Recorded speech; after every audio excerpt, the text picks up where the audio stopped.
منہاج القرآن سویڈن کی جانب سے سویڈن کے شہر مالمو میں عید میلاد النبی صلی اللہ علیہ وسلم کے حوالے سے عظیم الشان تقریب کا انعقاد کیا گیا۔ سویڈن میں کرونا پابندیوں کے خاتمے کے بعد مالمو شہر میں پہلی بار ایک بڑی تقریب کا انعقاد منہاج سینٹر مالمو میں ہوا، جہاں خواتین اور بچوں کی ایک بڑی تعداد نے شرکت کی۔ تقریب کا آغاز عبدالرؤف نے تلاوت قرآن پاک سے کیا۔ میزبانی کے فرائض علامہ محمد اویس نے ادا کیے، جبکہ شاہد سرور، ذوالفقار آوان اور اصغر علی نے نعت رسول مقبول صلی اللہ علیہ وسلم سے محفل کو پرنور کیا۔ ڈاکٹر علامہ ادریس الزہری نے سیرت النبی صلی اللہ علیہ وسلم کے حوالے سے خصوصی بیان کیا۔ تقریب میں مالمو کی دیگر مذہبی اور سماجی تنظیموں کے وفد، جن میں امامیہ ویلفیئر آرگنائزیشن سے سید شیراز گلفام اور Pakistan promotion network Europe سے زبیر حسین نے خصوصی شرکت کی۔ منہاج القرآن سویڈن کی انتظامیہ نے میڈیا سے بات چیت کرتے ہوئے کہا ہے کہ کرونا وبا کی وجہ سے نہ صرف مساجد ویران ہو گئی تھی، بلکہ پاکستانی کمیونٹی کسی بھی مذہبی تہوار کو بھی منانے سے قاصر رہی۔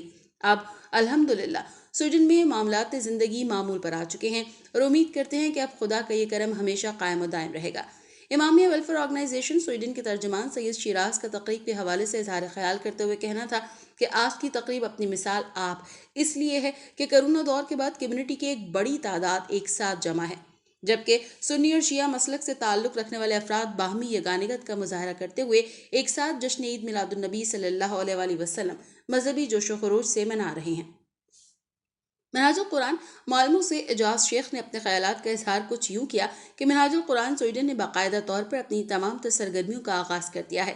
مسجد میں باجماعت نمازوں کا سلسلہ جاری ہے، جبکہ بچوں کے لیے درس قرآن کی کلاسز کا انعقاد اب معمول کے مطابق ہو رہا ہے۔ Pakistan promotion network Europe سے زبیر حسین نے تقریب کے حوالے سے تبادلہ خیال کرتے ہوئے کہا کہ کرونا پابندیوں کے اختتام کے باعث اب ہم مذہبی تہوار عقیدت مندی سے منانے کے قابل ہوئے ہیں۔ ان کا مزید کہنا تھا کہ ہم منہاج القرآن مالمو کے انتظامیہ کے مشکور ہیں کہ انہوں نے انتھک محنت سے عید میلاد النبی صلی اللہ علیہ وسلم کی عظیم الشان تقریب کا اہتمام کر کے کمیونٹی کو یکجا کیا۔